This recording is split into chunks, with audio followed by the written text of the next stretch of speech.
नमस्कार, मेरा मेरा नाम मोरजुम लोई है।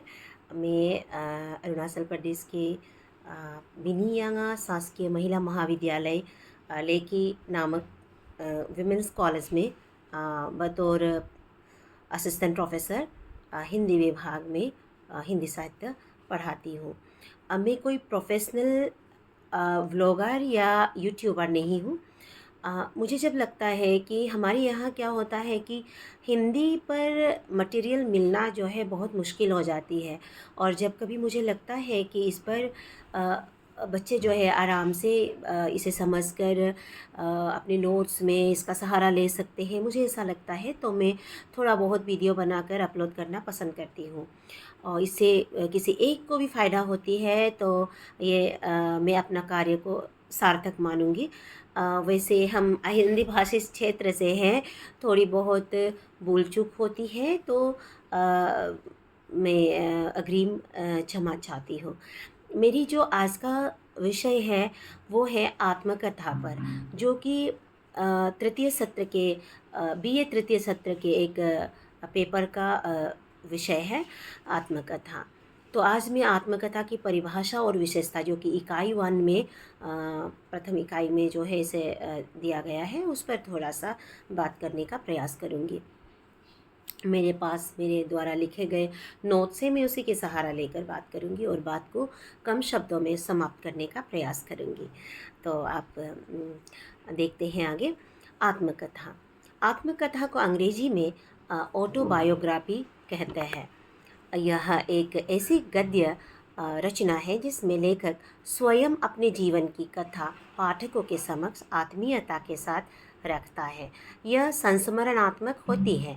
इस विधा में लेखक के कई अज्ञात और गोपनीय पहलू प्रकट होती हैं। लेखक अपने जीवन की विभिन्न परिस्थितियों तथा दशाओं में अपने मानसिक तथा भावनात्मक विकास की कहानी कहता है। उसका यह वर्णन उसके जीवन काल की पारिवारिक, सामाजिक, आर्थिक तथा राजनीतिक पृष्ठभूमि के संदर्भ में होता है। वह अपने जीवन में घटी हुई महत्वपूर्ण तथा मार्मिक घटनाओं का ही क्रमबद्ध विवरण प्रस्तुत नहीं करता, वरन अपने जीवन पर पड़े हुए विभिन्न प्रभावों का भी उल्लेख करता चलता है। अब बात करते हैं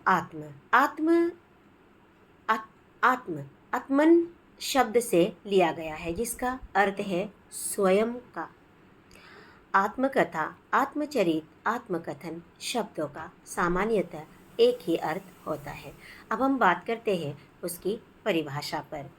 एनसाइक्लोपीडिया ब्रिटानिका के अनुसार आत्मकथा व्यक्ति के जिए हुए जीवन का ब्यौरा है, जो स्वयं उसके द्वारा लिखा जाता है। कैसल ने एनसाइक्लोपीडिया ऑफ लिटरेचर में कहा, आत्मकथा व्यक्ति के जीवन का विवरण है जो स्वयं के द्वारा प्रस्तुत किया जाता है। इसमें जीवनी के अन्य प्रकारों से सत्य का अधिकतम समावेश होना चाहिए। हरिवंश राय बच्चन को हम सब जानते हैं। वो कहते हैं, आत्मकथा लेखन की वो विधा है जिसमें लेखक ईमानदारी के साथ आत्मनिरीक्षण करता हुआ अपने देश काल परिवेश से सामंजस्य अथवा संघर्ष के द्वारा अपने को विकसित एवं प्रस्तावित करता है। तो इस प्रकार इसकी परिभाषा हम देख सकते हैं। आगे हम बात करते हैं उसकी विशेषताओं पर। सबसे पहला तो हम आत्मविश्लेषण पर बात करते हैं। आत्मकथा में लेखक खुद का विश्लेषण करता है, अपनी अच्छाइयों और बुराइयों का विश्लेषण करता है। इसमें लेखक उन तथ्यों को भी उजागर करता है जिससे उसके जीवन में सकारात्मक या नकारात्मक प्रभाव पड़ा। आत्मकथा लेखन को काफ़ी हिम्मत का काम माना जाता है। अब हम आत्मालोचन पर बात करते हैं। आत्मालोचन आत्मकथा की काफ़ी महत्वपूर्ण विशेषता है। आत्मकथा लेखक खुद को काफ़ी करीब से देखता है। जिन घटनाओं ने उसके जीवन को प्रभावित किया या उसके जीवन के विकास में योगदान दिया, उन सभी का अवलोकन यहाँ किया जाता है। लेखक का समाज से परिचय। आत्मकथा में लेखक का समाज से परिचय भी होता है। समाज लेखक की आत्मकथा को पढ़कर उसके बारे में जानकारी प्राप्त करता है। इससे समाज का लेखक के जीवन की उन घटनाओं और तथ्यों से परिचय होता है जिससे समाज आज तक अनभिज्ञ था।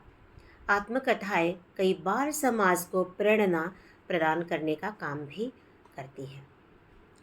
घटनाओं का विवरण। आत्मकथा में लेखक अपनी जीवन में घटित घटनाओं का विवरण भी प्रस्तुत करता है। वास्तविक जीवन से परिचय। आत्मकथा लेखक के जीवन से वास्तविक परिचय कराती है क्योंकि उसमें उन बातों का विवरण होता है जिन बातों से पाठक वर्ग अनभिज्ञ होता है। कुछ महत्वपूर्ण आत्मकथाकारों का नाम भी मैंने लेने का प्रयास किया है। भारतेंदु हरिश्चंद्र ने कुछ आप बीती कुछ जग बीती की रचना की। महात्मा गांधी ने सत्य के प्रयोग लिखा। जवाहरलाल नेहरू ने मेरी कहानी लिखी। हरिवंश राय बच्चन ने क्या भूलूं क्या याद रखूं लिखा। तो इस प्रकार हम देख सकते हैं कि आत्म कथा क्या है, उसकी परिभाषाएं, उसकी विशेषताओं पर हमने थोड़ी बहुत चर्चा करने का प्रयास किया है। अच्छा लगे तो लाइक और शेयर कीजिएगा। नमस्कार।